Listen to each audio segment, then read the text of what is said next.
Hey there, Danny with Right Foot Down. I messed up this ad read so many times because I really want to tell you about Track Monkey Apparel. They make great quality enthusiast shirts along with hats, stickers, watches, patches, you name it.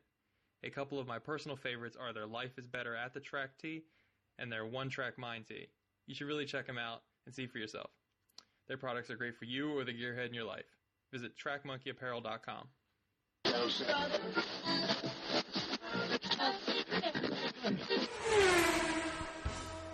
You're listening to the Untitled Car Show in partnership with rightfootdown.com. Visit Right Foot Down for your daily automotive fix. If you enjoyed today's program, please tell a friend. It's the best way to support this show. If you want to visit the archives, go to YouTube and search for Untitled Car Show. That'll bring you to the archived episodes. If you want to follow the show, just search for Untitled Car Show on Twitter, Facebook, or Instagram. You can always send an email to the show at untitledcarshow@rightfootdown.com. We're so glad you decided to spend the next hour or so with us. Without further ado, let's get into today's program. Hello and welcome to the show. I'm your host, Ike. As always, we have Ryan. I just said this. Brutt. Man, I suck at pronouncing names. Brutt. I wrote it down phonetically, and I can't even read my own phonetic. Ryan Brutt, he is also known as the Automotive Archaeologist. He takes wonderful pictures, writes some great articles about fascinating vehicles that he finds while he's driving across this great country called America. How are you doing this evening, Ryan? I'm doing well, sir. How about yourself today? I am doing very well, thank you. Sorry about... I wrote it phonetically. I feel like I always have to start by apologizing for the terrible name pronunciation. Oh, don't worry. Trust me, there's a lot more things out there for me to worry about than how people say my last name. Well, let's kind of get into what you're doing at the moment when it comes to why people should be interested. So you take some very fascinating photos of, I guess you call them barn find vehicles or maybe roadside relics. Like, how do you describe exactly what it is that you do? That's basically it. What it is vehicles that have been sitting neglected for an extended period of time. Usually we just say barn finds for the ease of your mind can automatically picture what kind of condition the car is in. Instead of trying, it could be a garage find or sitting in a junkyard or something.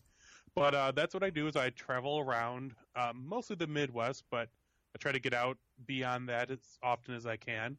And I follow up on leads or just drive around looking for cool cars in weird, neglected situations. What I find fascinating is how did you decide that you were going to do this and start posting it out onto the internet? Well, many years ago, before I was even a real car guy, I had a 1990 a Ford Taurus wagon, and not a cool car. It was just something to beat on, and unfortunately, someone had stolen the radio out of it. So I know who in the heck wants a tape deck, even in the 90s. Yeah, but a Ford tape deck of all things too. Yeah, it was weird. So my father knew someone that could get a CD player installed, so I went to his shop, and it'll take a few hours, so he'll let me wander around, and they had two big bays of cars to work on, and then between them there's a little crossover area.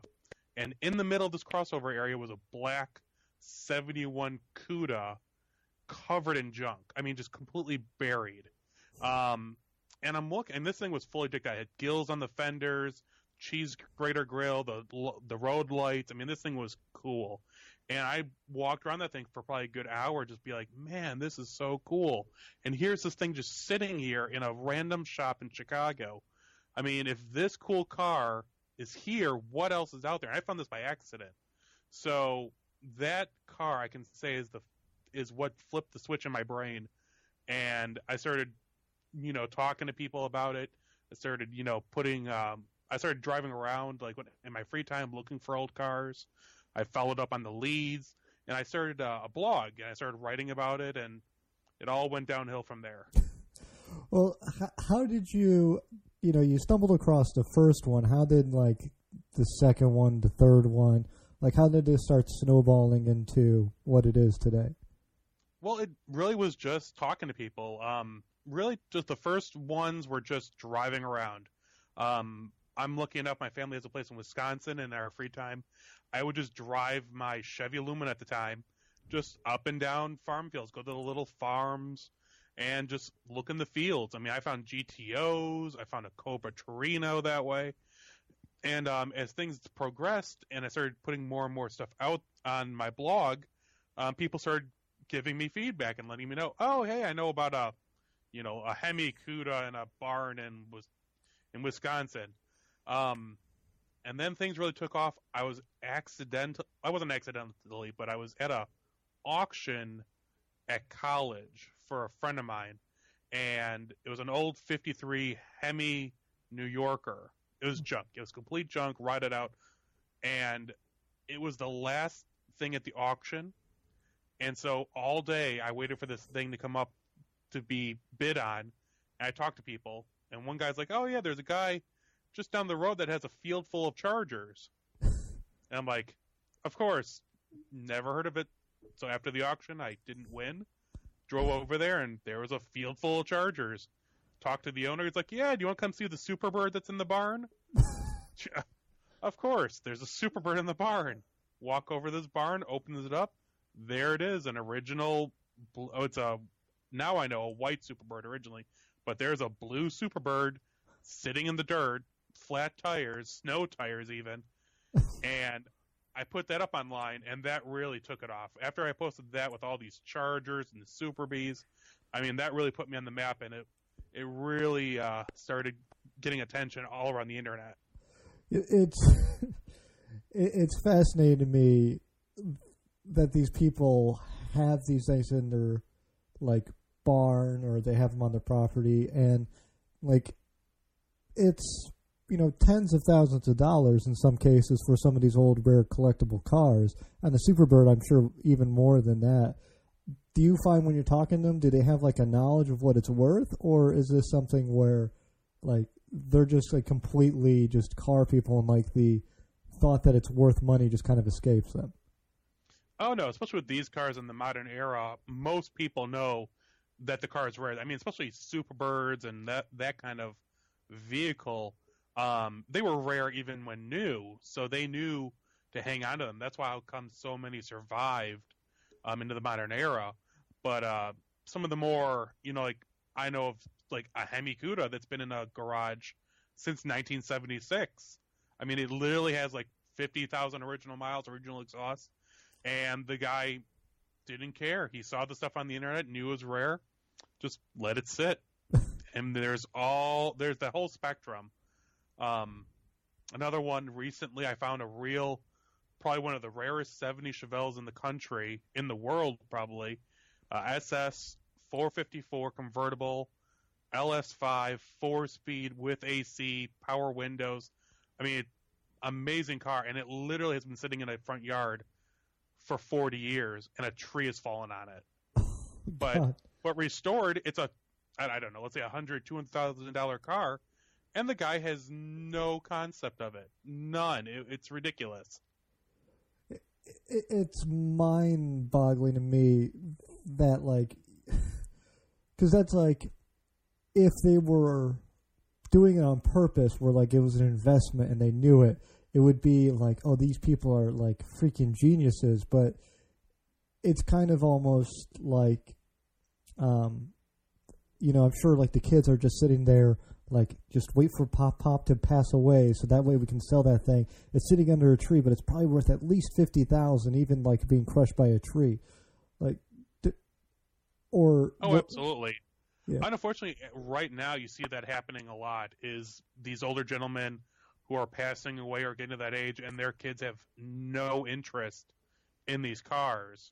So literally they're selling them for, not peanuts, but they're literally saying, oh, I saw this one on, it's either two sides of the spectrum. It's either they want a ton of money because they saw one on Barrett Jackson on the internet, or, on the TV, or it's the other side is, this thing is a rotted out piece of junk. Just get it out of here.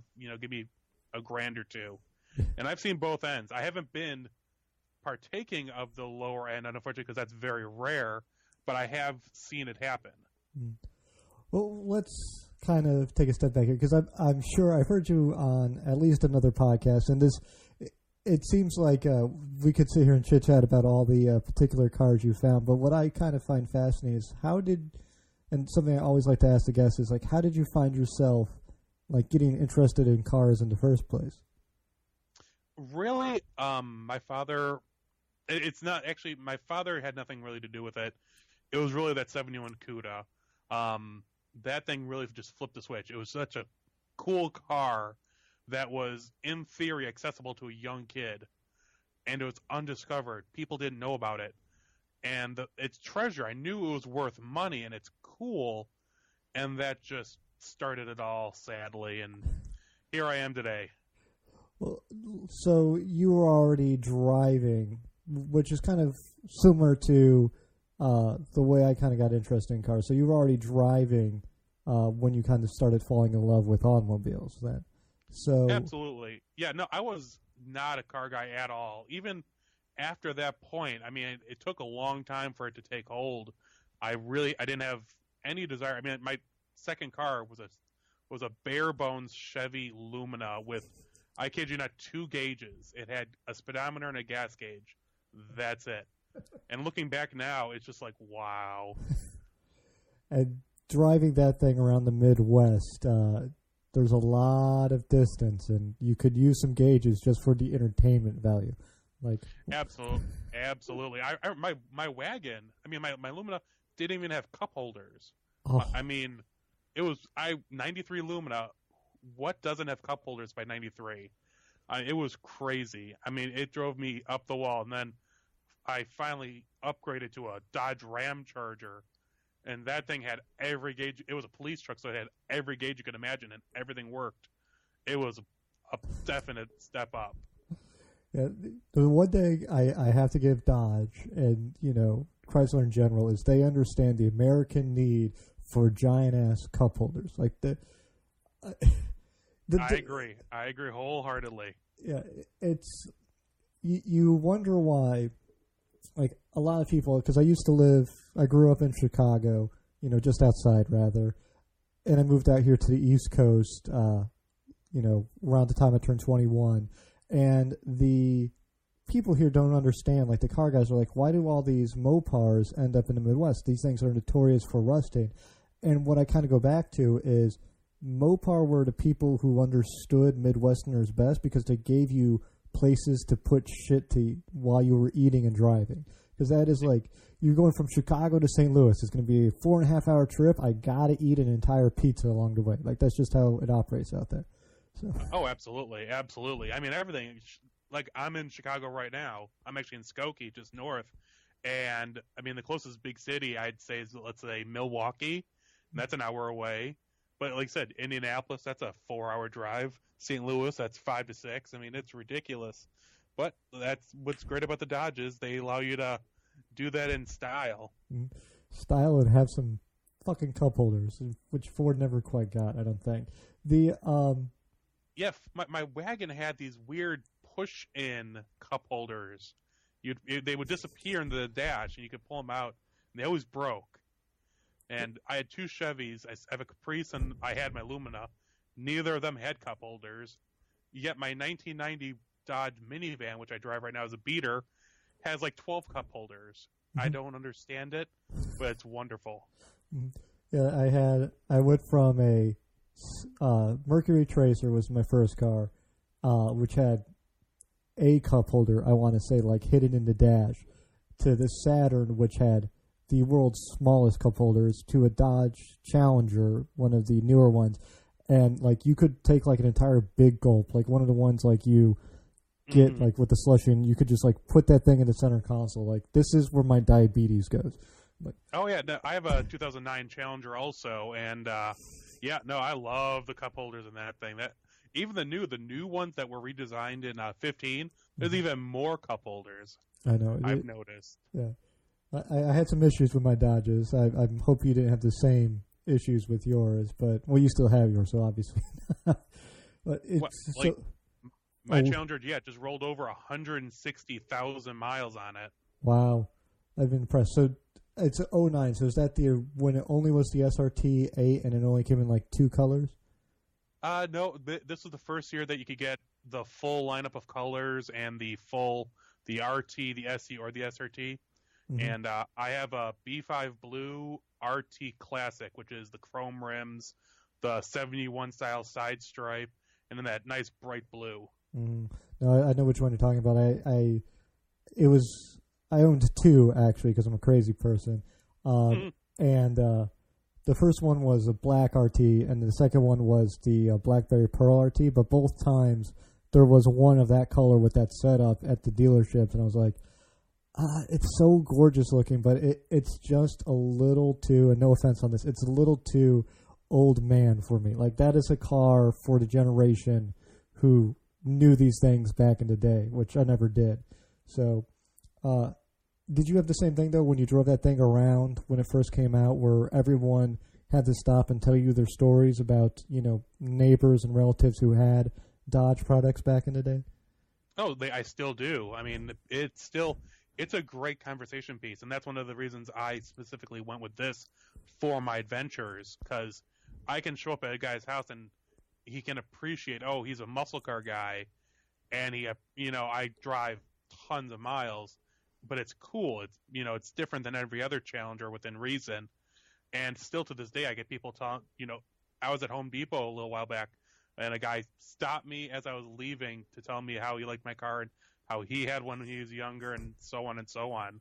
It's a wonderful piece to use as a conversation starter. No, I absolutely agree. Even if you don't want the conversation sometimes. Yeah, I've been there too. Yeah, like, I am in a rush and trying to get to somewhere. Can we have a conversation later? I will give you an email address. Well, let me just tell you about my cousin's friend who lived down the street. Like, all right, Pappy, I'm just going to get in the car. Have a good one. Yeah, I get that all the time, even without the car. I mean, just because of, being the way I do things. Yeah, once you get some people going, it doesn't stop. Mm-hmm. Yeah, well, to that point, you've met, I'm sure, a lot of interesting folks along your journey doing this. Taking leads from, basically strangers to go meet other strangers out, probably, if not at their house, close to their house. So I'm sure you've met some characters. Has there ever been a time where you've been really scared about going out and meeting someone, or has there even been like a house where you pull up and you're like, you know what? No, I just got a bad feeling about it. Oh yeah, no, I've been in places like in Detroit where supposedly stuff's supposed to be sitting in. There's wonderfully beautiful parts of Detroit that I love. I mean, I love Detroit, and then there are some parts that I won't stop at a stop sign. I mean, I will just go through. Never though. I've never had one where I'm actually worried about myself. I'll never put myself in that position. I've had a few instances where also I don't trespass. Everything I do is completely legal. I will always go knock on the door first and ask for permission to see the car and such. So I'm never had really a gun pulled on me, for going and walking through someone's yard or such. I've had some definitely interesting characters that I've met in my travels, and definitely, I've had the entire spectrum from crazy to completely wackadoodles, as they say. That's a technical term, wackadoodles. It is. It is, sadly. Yeah, so, I mean, I imagine the majority of people you're talking to when he goes to these, has there ever been a time when it's not someone like 50 or above? Oh yeah, no, absolutely. There's still people, the guy with the Hemi Cuda, he's a young kid now. The father had passed away and he had inherited it and let me see it. There's a lot of people in there, they're getting them secondhand, third hand now in their 30s. Well, not maybe not 30s, but 40s, maybe 50s. But yeah, most of the people I meet are 50 and above for the most part. And like, because you're going out, you're meeting all these people, you're looking at all these like crazy old, derelicts, I guess is a good way to put it. Like, because most are not in show quality by any stretch of the imagination. Do you think that's had like an impact on like your taste in automobiles as you like look at all these things? Are you the sort of person now who appreciates a patina on a vehicle you would personally own? Oh, absolutely. Absolutely. I mean, I'm fortunate enough. I'm involved in the Muscle Car and Corvette Nationals in Chicago. It's the best muscle car show in the country, bar none, at the quality of the cars. And literally, I mean, literally in the show we had 27 Hemi E-body convertibles, the most ever in one spot. And yet the barn find section, which I run, is always packed because the cars that aren't perfect are unique. They have a story. There's nothing like them else in the world. And I love seeing that. I love seeing the car that the guy remembers how he got this scratch on the fender when, he put his wife up on there and kissed her, or, he went drag racing and his tire exploded and put this dent in the quarter panel or something. You can literally go walk at a car show and see a row of 69 Camaros and, 69 Corvettes or whatever, but that, 72 Demon that's, original paint, original engine, that's maybe the original owner or the owner's son or something, that's a lot more interesting to me than the cars that are completely perfect. Mm-hmm. Well, it's fascinating you say that, because I had like a realization as you kind of were talking there. The people who own the pristine cars, I've had, go to car events, go out to these places. A good example would be Carlisle last year. Went out to Carlisle and Ford Nationals, talking with people as I go by. The people who have the pristine cars were very, like, cliquey almost. But the people who had the car you could tell had been there and seen stuff, they seemed a lot more genuine, a lot more open, a lot more willing to tell you why this car matters and like share stories back and forth. And you never. Oh, absolutely, absolutely, because the car is left in that condition for a reason most of the time. That car, those battle scars, it has earned them over 30, 40, 50 years. They want to tell the story. They want to say, why is this car in this condition? If it's a perfectly restored car, that's great, but you can see exactly it's a perfectly restored car. You don't know, there's nothing to it. It's a diamond. You don't know the history about how it was, sitting in a farm field for, 10 years or such. I mean, and the people want to tell you they're there to show and tell why the car is in that shape. Mm-hmm. Yeah. So it's just so fascinating because there's this new, like, did you ever have a rat rod phase? Not really. I'm not into making something ratty. Yeah. Or, I mean, there's these ratty muscle cars, which are just get a muscle car running and driving, which is great, but that's not quite the same thing as an original car, or a car with an actual story. It's taking a cool muscle car and getting it running and driving, but it's not, in my mind, it's not quite the same thing. Mm-hmm. Oh, that's what I was going to ask you, is about how you felt about like the new kind of generation of just get it going, like, because that's kind of the new rat rod in my mind. Like, I could definitely see that. Well, the rat rods I see as an actual purpose. Like these guys, are chopping and channeling, and they're making them on purpose. Mm-hmm. Ratty. While the rat muscle cars are more, you pull them out of the field, you get them running and drive them as is. And I work with Hot Rod and Roadkill, and that's wonderful. I mean, because you don't see this much anymore. Muscle car shows and car shows are dying off because these people won't drive them.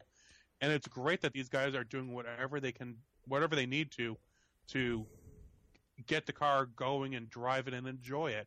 and get out on the roads and not sit in a parking lot for 8 hours waiting for a plastic trophy. Yeah. Well, that's kind of,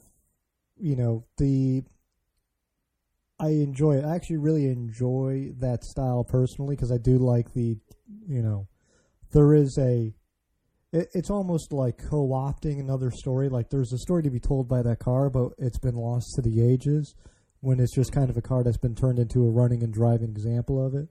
But at least it's not put upon, whereas the rat rod always seemed like it was put upon because it's the worst of both worlds. It's ratty looking, and yet these people are still afraid to drive them sometimes because they put so much time and so much effort into making it look like crap. So Exactly. And sometimes it's just, they do this stuff and it's so impractical. It's like, why do you have this 30 Model A, 2-door that your head literally sticks out through the roof? Yeah. Some of the stuff like that just doesn't make sense to me. No, to me either. So, speaking of stories, you have a book out there that is at least on Amazon that I saw. Can you tell us a little bit about that?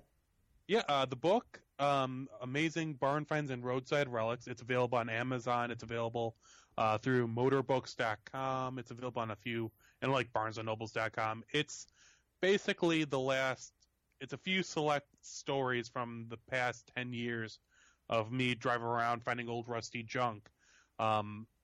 It's been out now for 2 years, it's done great. It's so great that I'm now working on a second one as we speak.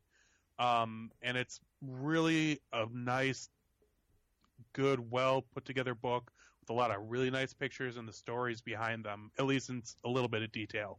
Mm-hmm.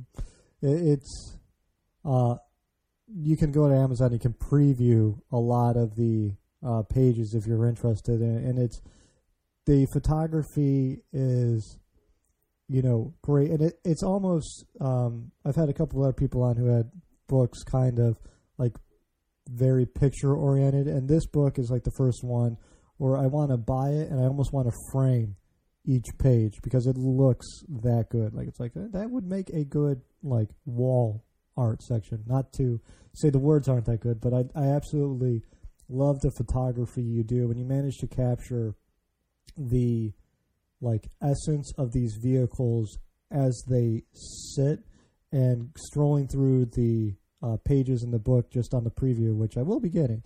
It's just so everything's just so well done. And like, how do you manage to do what you do so well, I guess is where I'm going. With the photography, I personally don't think I'm that great of a photographer, but when I'm there, I want to be able to make sure that I don't miss anything. I want to get, I have online a backup photo archive, and I have just over, I think, 200,000 images from the last 10-ish years of my photography. So I'm able to pick and choose the few good ones and put them into that kind of situation. But I want to make sure that I don't miss anything. I've been in situations where in my earlier days I didn't do that. And, like as an example, there's a 70 Superbird that I shot 4 or 5 years ago, and it's in a barn, and I got a whole bunch of pictures. I got great pictures. It's in the second book. But the one picture, I was trying to get a picture, I remember seeing the original window sticker, not the window sticker like from the dealership, but like the city sticker, and it shows that it hasn't been driven since like 1974. And I remember I'm like, I thought I'd taken a picture of it, but nowhere did I didn't take enough to cover it and get that shot. So I make sure that I go and fully document it. I have a nice camera, and it allows me the opportunity to take the nicer shots and convey what this kind of condition is. I kind of get what you're saying there, but there is I don't know, I think the photography is absolutely great, and I better safe than sorry when it comes to that. So is there,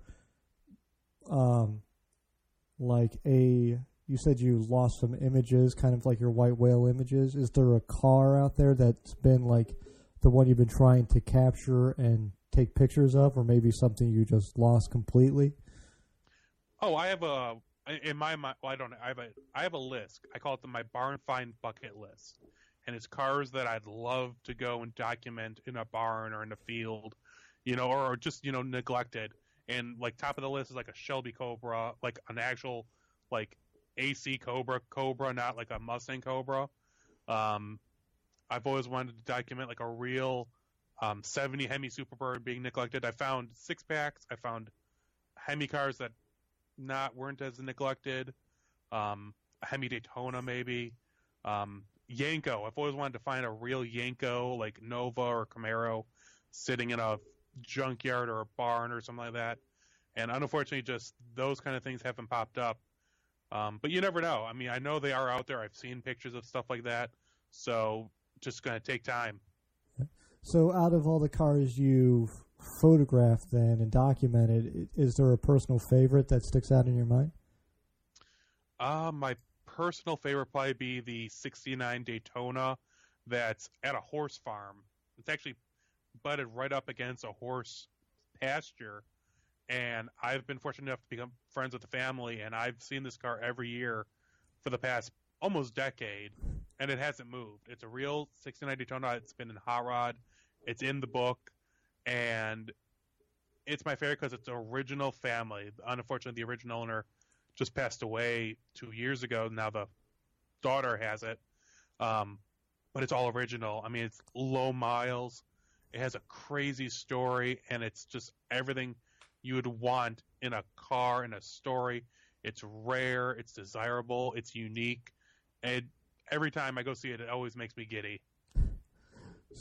So when it comes to like cars like that, do you understand like why that car hasn't been sold, or are you still a little perplexed by it? No, stuff like that. I mean, it's very easy to. It's a physical thing that you can touch that will take you back to a moment in your life, or it's directly attached to a memory. That car is what their father and mother bought in '69. They traded in a GMC pickup truck, and they remember riding around in it as kids, and it was their father's pride and joy. I mean, I had one where it was an Impala that him and his wife had dated in, and they brought their son home in it, and they just couldn't see it get sold, and they didn't have the time or money to fix it up or the ability. But it's that they can literally walk out to their backyard or into their yard and look at it, and immediately it takes them back to that point in their lives where they picked it up off the showroom floor, or they remember bouncing around on the wing, or whatever it is. And it's good. I mean, it's great to have that kind of connection, that kind of history with it. And yet sometimes the people don't have the ability to do anything about it, and they unfortunately are neglected as they are. Mm. Well, I almost wonder, do you think that if the vehicle worked, that it would somehow taint the memory in a lot of these people's mind? Because the thing that you remember isn't ever going to be or the thing that you remember is always going to be better than the thing that you have. Like, yeah, I could see that. I'd be more like, the car has been this way now for so long, and they don't want to mess with it. Like I said, it's that it's sitting there. It's not causing any problems. I can look at it. If you get it running and driving, that's a lot of money. That's a lot of time, and it's good. I mean, it could be something that brings a family together, or it can be something that all of a sudden all these bills are racking up for tens of thousands of dollars in some cases on a car and like you said, it now soils that memory. Because as an example, that Daytona is literally rusting into the ground. It has holes in the fender. It's rusty underneath. It's going to need tens of thousands of dollars worth of repair work, and they can easily sour whatever good memories you had of the car. Mm-hmm. Has there been a car where you visit it and almost like you want to rescue it, like the people who go out and like rescue animals from like puppy mills and anything like that? Oh, absolutely. That Daytona right up there with that. Oh man, I see that thing and it hurts. But there's so many. I mean, I know of a real quadruple black 70 CUDA 6-pack 4-speed super track pack, which is the the Dana rear end and all that, and it's literally rusted into the ground. I mean, it is such a cool car, and it's rubber bumper car, and the rubber bumpers are black.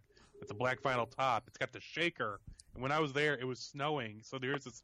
I have a picture of the shaker hood covered in snow. It hurts seeing these cars sometimes. But at least what I always, in my mind, I go by is at least it still exists. A lot of these cars were destroyed in the 60s and 70s and 80s.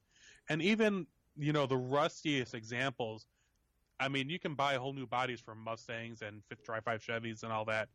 And like the Chevelle that's sitting in the guy's front yard with the tree on it, literally everything except maybe the firewall could be... Actually, I think you can even get the firewall now for those. But you need to replace everything. Is it worth it? Nah, who knows? But it's sad. Yeah, and it always brings up that point of, is it an original if you've replaced everything on it, like yeah that's the old Washington's axe simile. If you replace the handle, you replace the head, what's original to the axe? I mean, it's that especially is a real slippery slope. And that I'm not going to get into because, man, there are some opinions on that about rebodying and all that gets pretty bad pretty quick. So then when it comes to, has there been anyone who you've made aware that the car is collectible and they just immediately turn around and flip it? No, not offhand. I tell people right up front, what I do, and I try to educate them on what the car is, and, but no, in my experience, 99.9% of the cars I find are probably still sitting out there in a field or in their junkyard or in the garage. A few of them I've been able to facilitate getting, people to buy them, but it's very few and far between. And that's the exact reason is most people either don't care enough or I try to stay away from flippers, and I deal with a very good group of people that are, restorers or people who are passionate about the cars. Is there a car that if you stumbled across it, no matter what the story was behind it, you would want to put money down on immediately? Is there something close to your heart like that?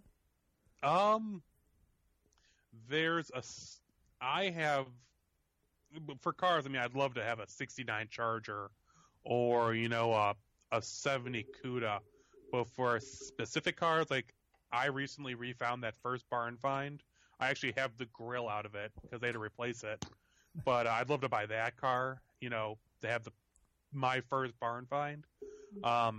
My dad bought a 70 Hemi Cuda in 1970, and I still have the engine and transmission from that. I'd love to buy the body. I know where it is, but unfortunately the guy won't sell it. So there's more there's a few certain cars that I'd go out of my way for, but I appreciate all cool cars. I'd love to have a Chevelle or I'd love Mustang 69 Mach 1. That's awesome for me. So, it's so fascinating me. So, think about this. So, you got into cars after learning to drive. You've been driving for a little bit. What was the car you learned to drive manual in? The first car I drove manual, ironically enough, is it's not ironic, it's just funny, a 1988 Suzuki Samurai. But it goes back to actually a good point.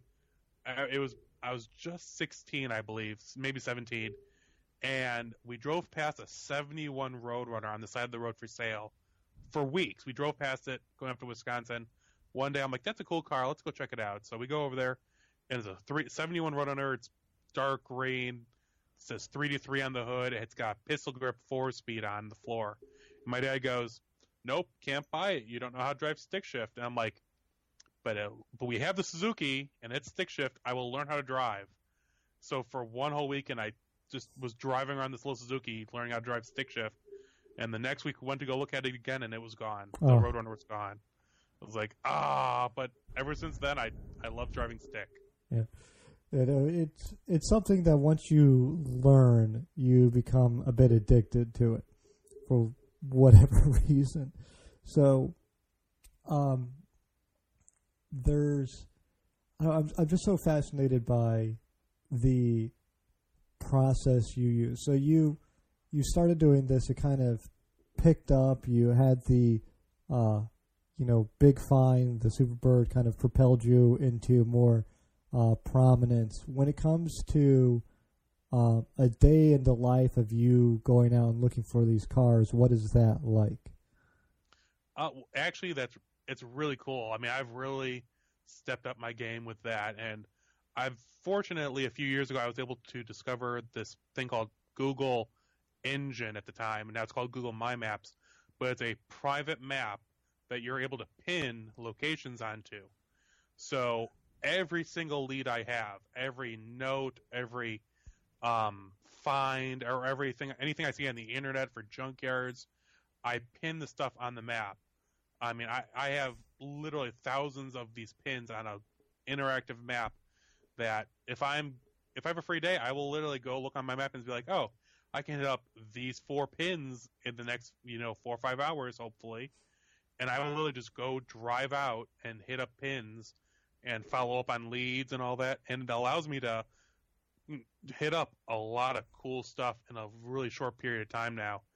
I mean, if you looked at it, if you look at it from the countrywide view, I mean, it's just full of these little red pins all across it. It's really neat, and it makes my life a lot easier in nowadays. Yeah, it's like, I don't know how people, like, I know I'm being facetious a little bit, but like, if you wanted to do what you did with that map even 10 years ago, maybe 20 years ago, it would look like a beautiful mine. It would be a whole bunch of push pins and a map and like string and everything, and it would just be like someone would walk into that room in your house and just go, oh, this is a crazy person. And now it's just, absolutely. Now it's just on a little app on your phone or on your computer. So. Oh, absolutely. I mean, before this, I literally had an Excel spreadsheet that was done by state. And even that, I mean, I'd have to I have a big atlas. I literally would go through my atlas and, start going through and be like, okay, what town's near this one? Oh, okay, this is near here.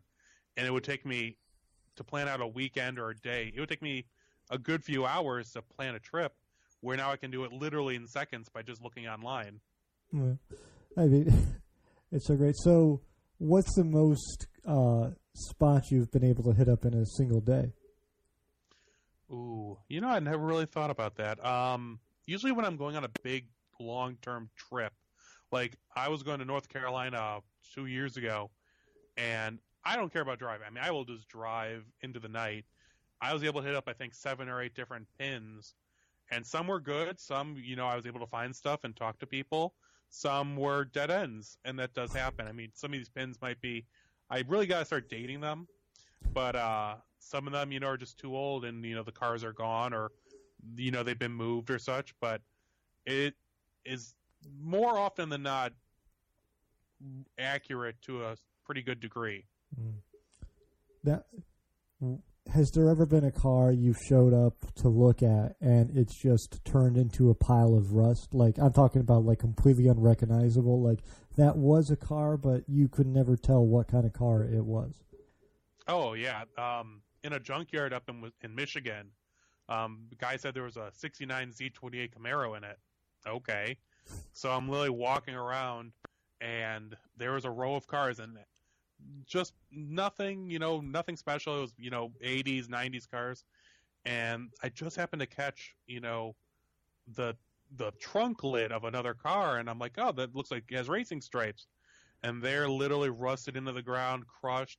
It was an original 69 Z28 Camaro.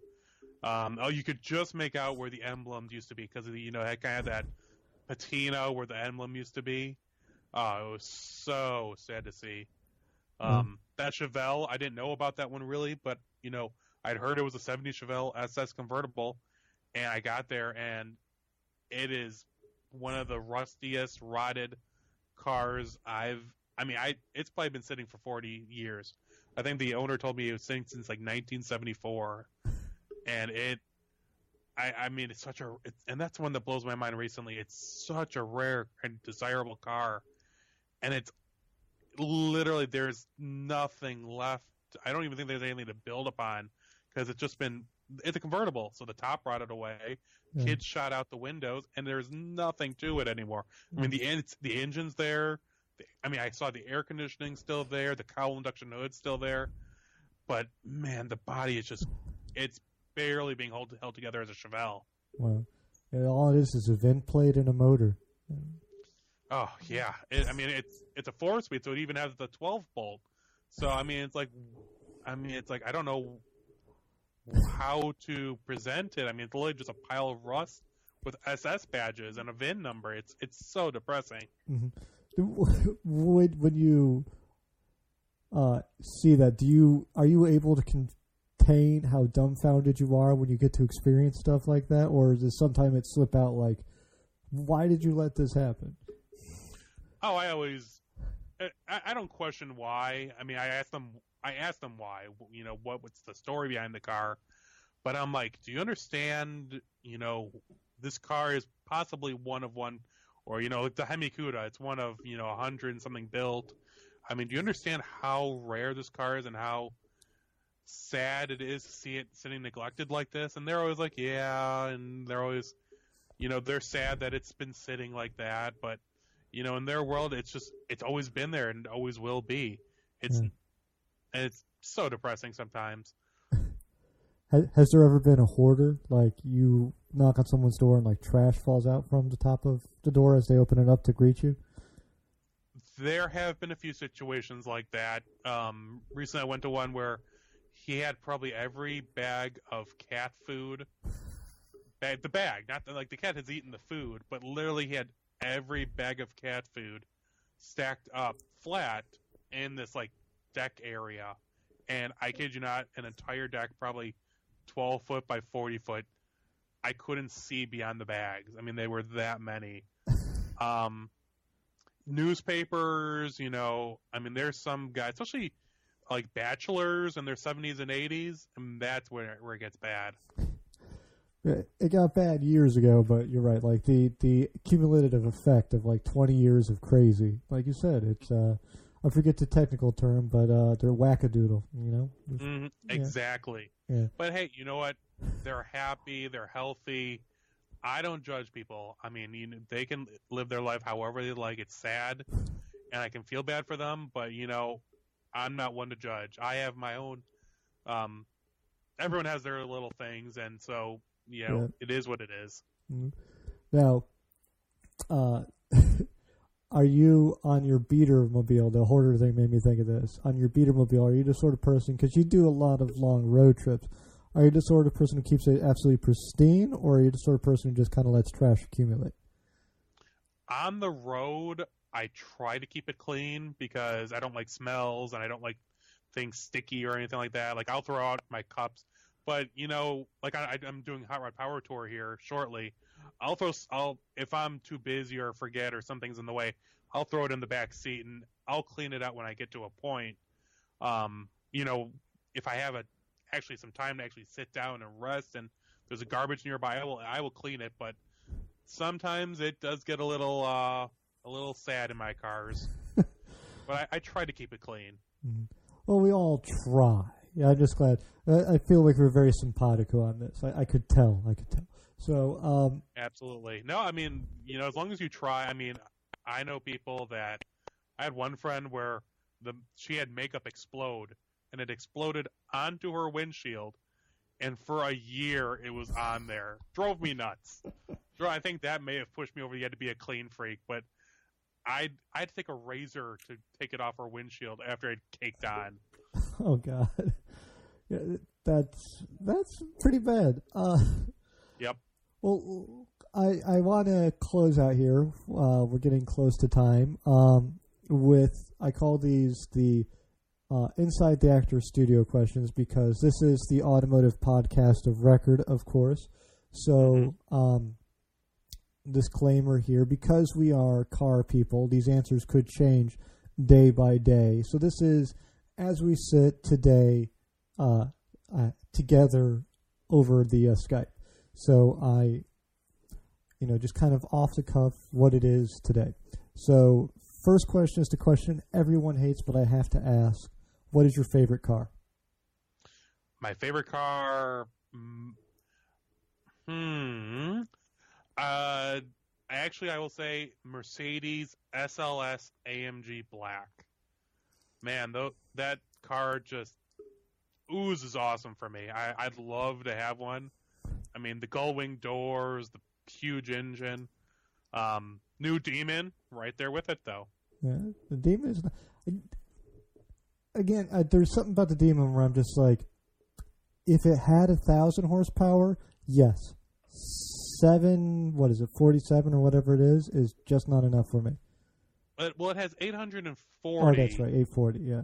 As it sits right now. And, they have Hellcats, regular Hellcats, able to produce 1,000 horsepower now. So, I mean, not from the factory, but you're able to do it. I'd love, personally, just to try to take one and go on one of my adventures. Because in my basic RT Challenger, I've forged rivers, I've done Dukes of Hazzard jumps, and it's great. It's 380 horsepower, 5-speed automatic. It's fine for what I need. But man, to have 840 on tap, ooh, that'd be some fun. I agree with you. It is a weirdly capable car. I drove it here through what they call Snowmageddon, and I just laughed at everyone who put their cars in ditches. I'm like, I'm driving a Challenger, and you're all put into your Range Rovers and Jeeps into ditches. Shame on all of you. Oh yeah, been there with mine. Been there many times with mine. I think it helps that it weighs so fucking much. That helps. Absolutely. Traction is good when you are the heaviest chick on the block. So, what's your least favorite car? Chevy Cavalier, the first generation, the 4-door. A friend of mine had one with a 2.8, and oh my god, that thing could not move. It was literally a box on a box. Yeah, those were awful cars. That is true, and I remember it was white with a puke interior. It was that always will be my low point, even though I didn't have to own it. Yeah, well, you had to be seen in it at some point, and that just had to be embarrassing. Exactly. So, what is the modification trend? So we're talking stance, brodozer, truck nuts, that you find yourself gravitating towards, or you have a affinity for. That I'd actually do to my vehicle? Not necessarily that you'd want to do to your vehicle, but you see it and you either enjoy looking at it or you'd want to do it to your own car. One or the other. I gotcha. I'd love to do I see all these new suspension and body kits out there, and the tasteful ones, not the ones that are gaudy and all that. I mean, there are some nice ones out there for the Challengers and all that are, it just makes it look more like a race car, or makes it more look like an autocrosser. I'm not into that tacky stuff though. I'm not into the stick-on vents or truck nuts or all that stuff. That actually drives me crazy. But whoever made up that stuff, man, they are raking in the cash. Well, is that because that's the next question, is that the modification trend you hate the most, or is there one you hate more than that? Oh, I hate the stick-on vents, and especially when they don't put them on. It's ridiculous as they are, yeah. And then they don't put them on straight, or they put them on at a weird angle. Oh, it drives me nuts. There is a Toyota Prius around here that has every single stick-on fake vent that you can get from a Pep Boys, and has it covering the car. It is so gaudy, it's back to okay. That hurts. Actually, I should say, there's a new one that just topped my list. I've only seen it once. It was at the Chili's. Coming out from Chili's, there was a Chevy or a GMC SUV, the small SUV. Yeah.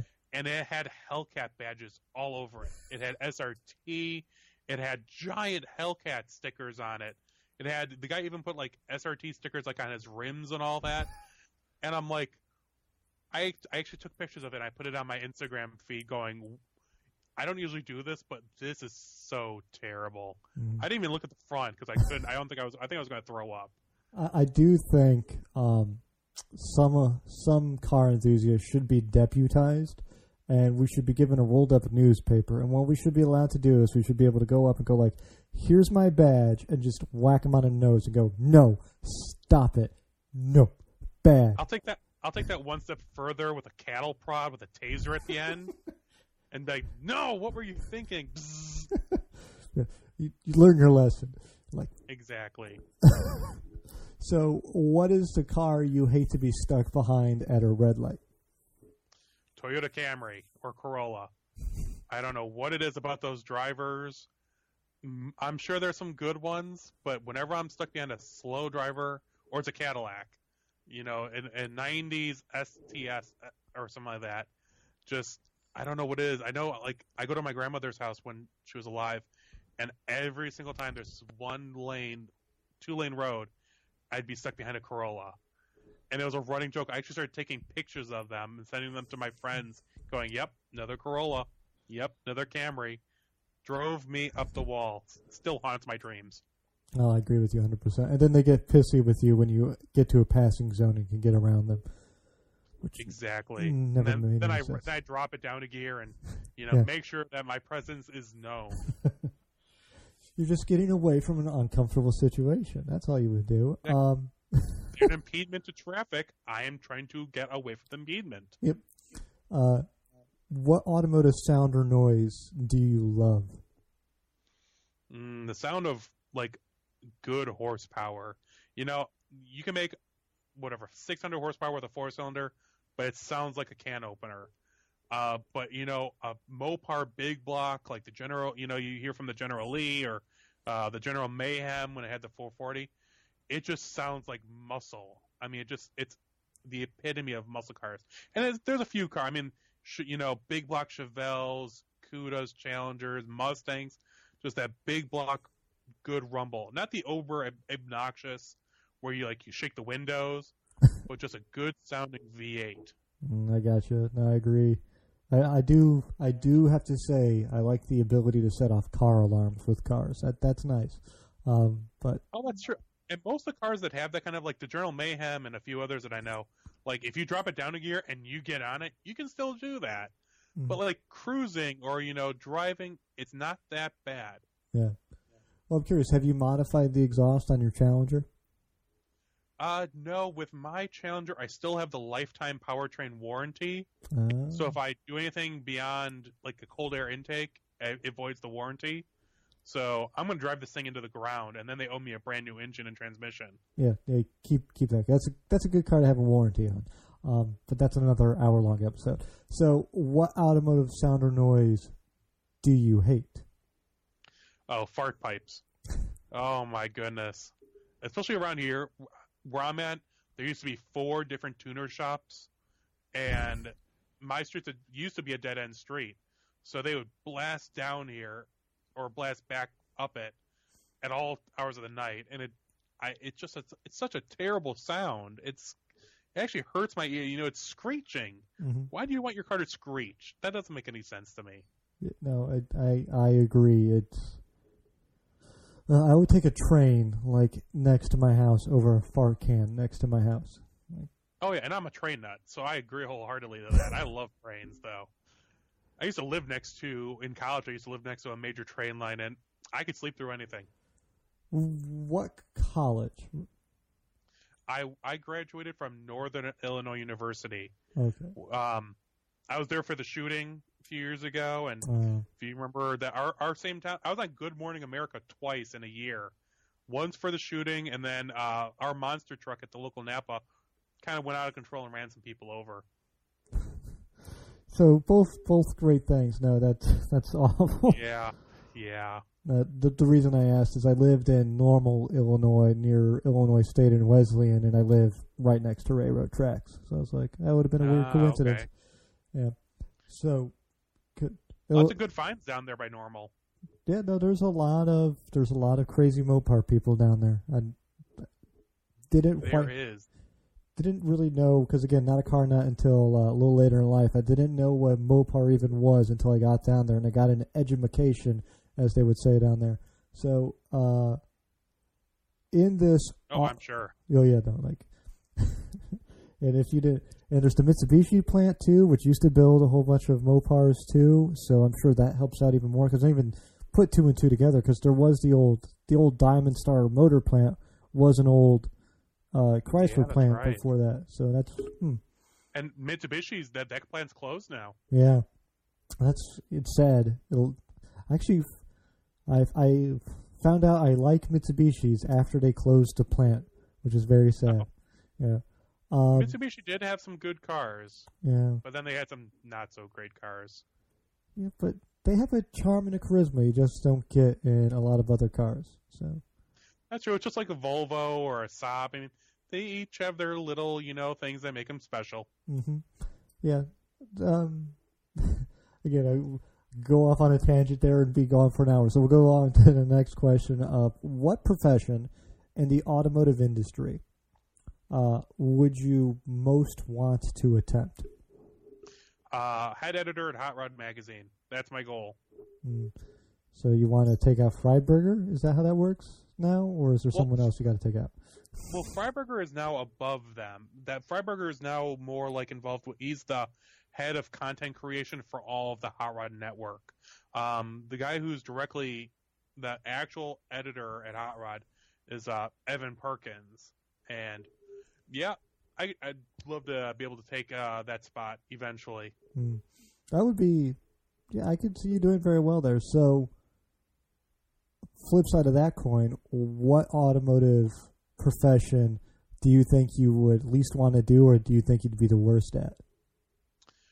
The one I used to work at a Napa Auto Parts, and it's a great job, and I work with great people, but dealing with the public and trying to understand automotive terms drove me up the wall. I would hate to go back to that kind of situation. Or another one is a PR guy for like a product that I don't believe in. I mean, I see these guys shilling, I'm not going to get into it. Like the special air intake makes you 100 horsepower. I'm like, I know that's complete BS. And these people are standing there smiling and trying to sell me on it. And I'm like, you couldn't pay me to do that job.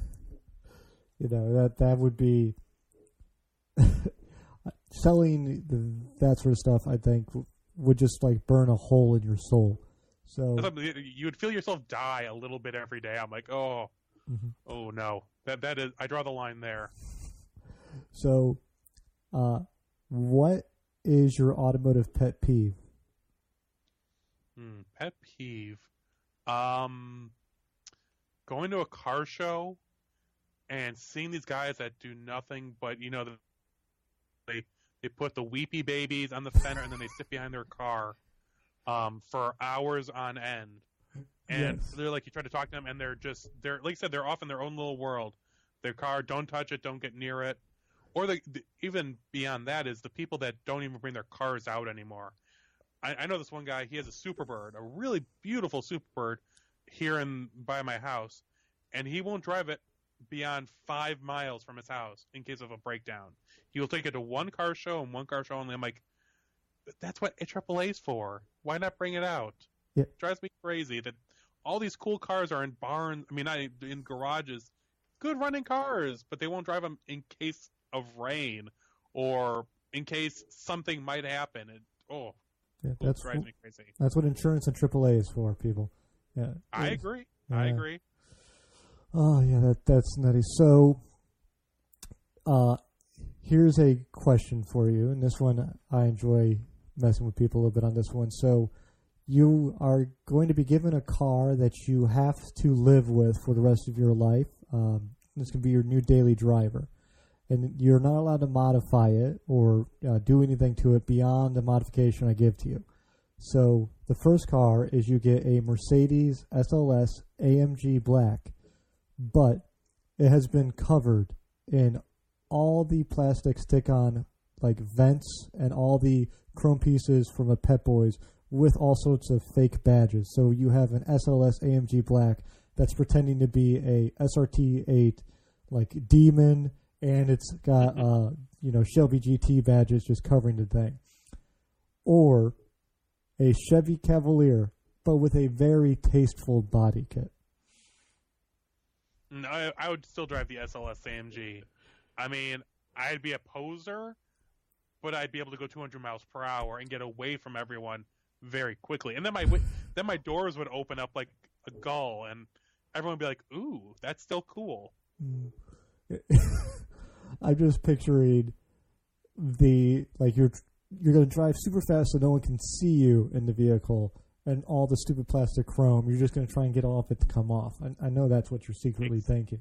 Yeah. Exactly. It gets hot enough because of friction over the air to start ripping things off. That'd be my hope. Mm-hmm.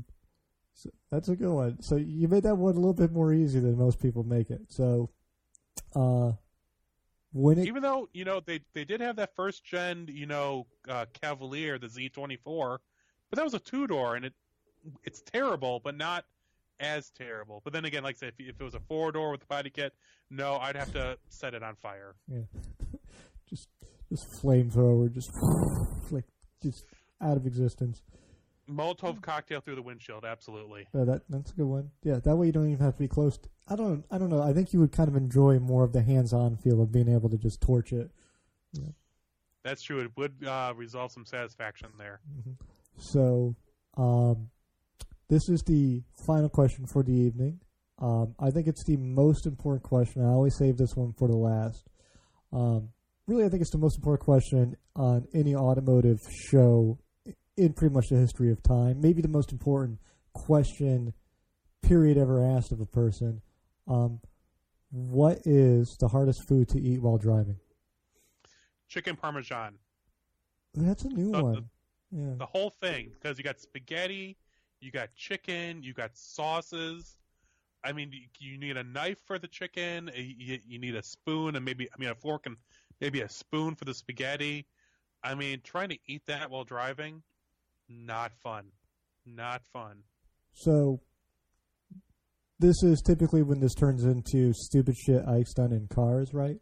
But I'm sitting here, I'm going, so someone along the lines, Patrick Sandell said a whole steak would be very difficult to drive because you have to cut it up. And I'm like, well, you can eat it like a popsicle because you can just stick the fork in it and just eat it like a caveman while you're driving. Absolutely.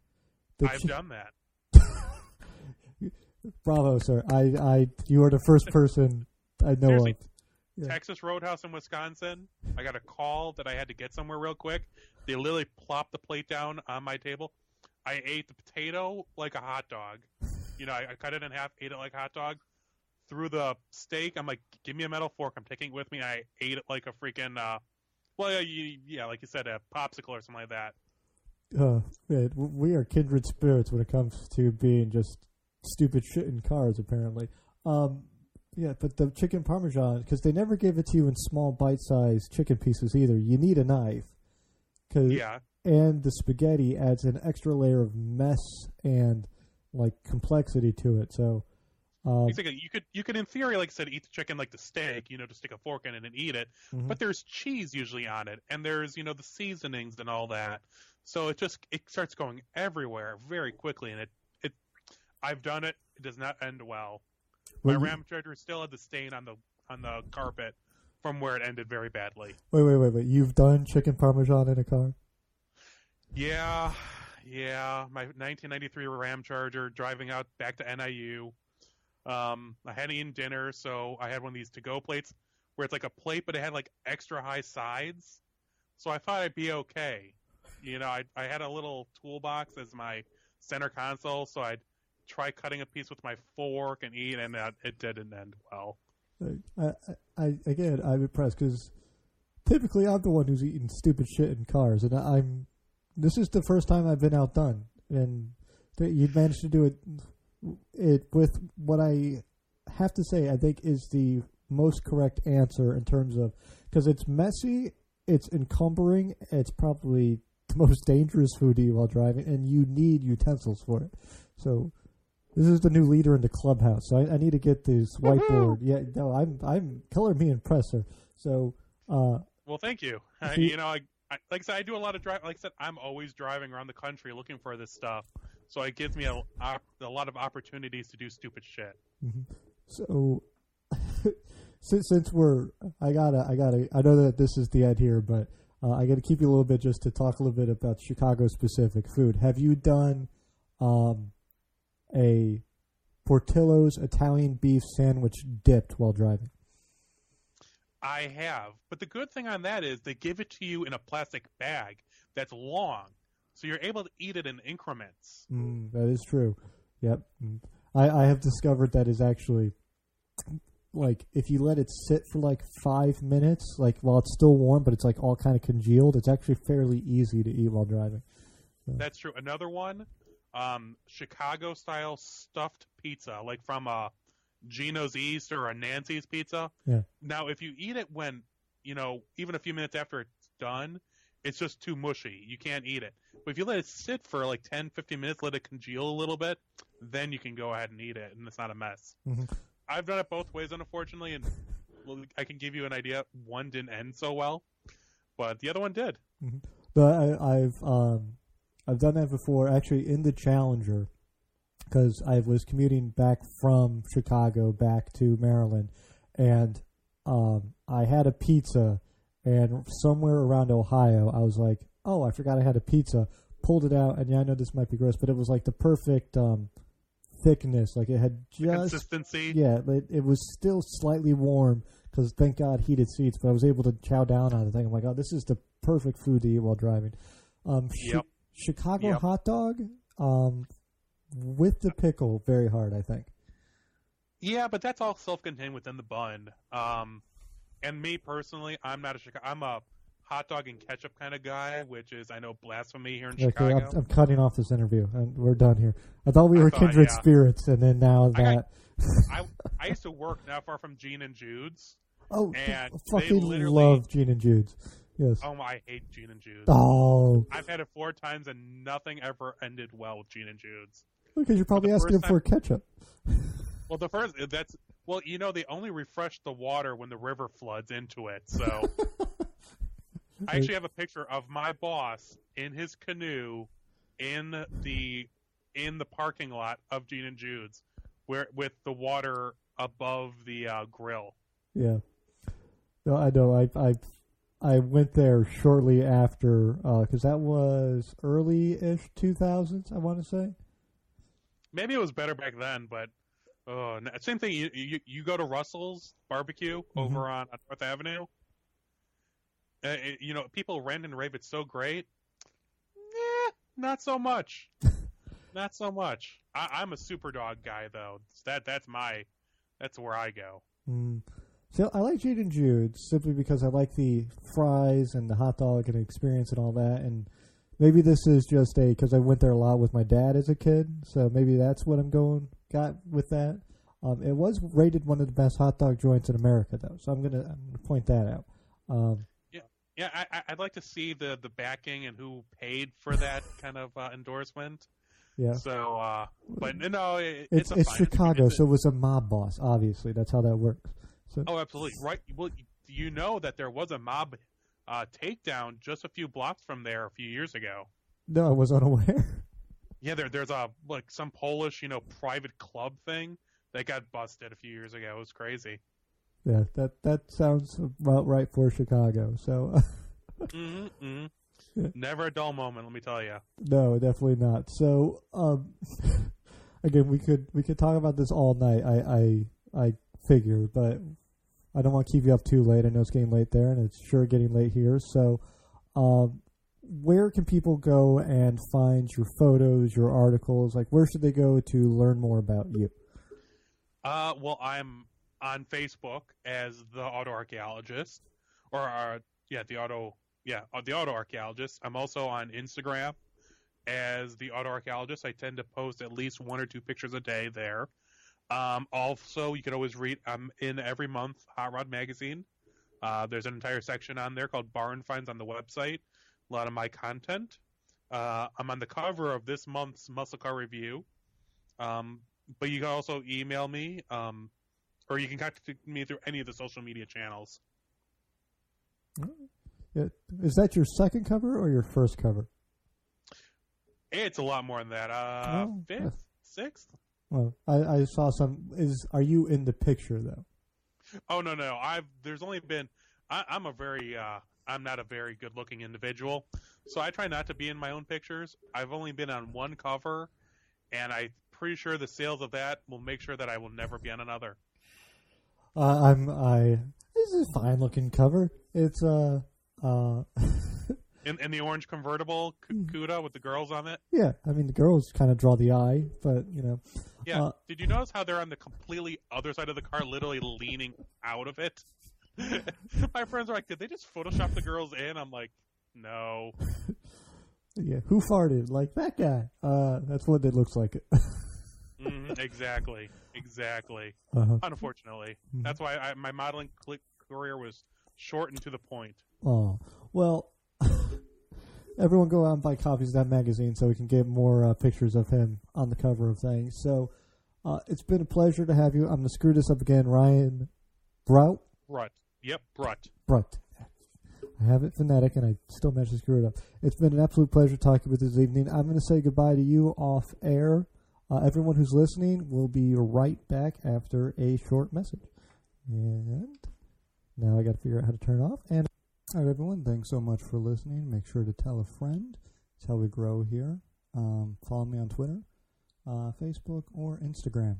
And have a good night. Have a good evening, wherever you are, whatever time it is there. Thank you so much for listening. Sorry, my little alarm just went off. Have a good one.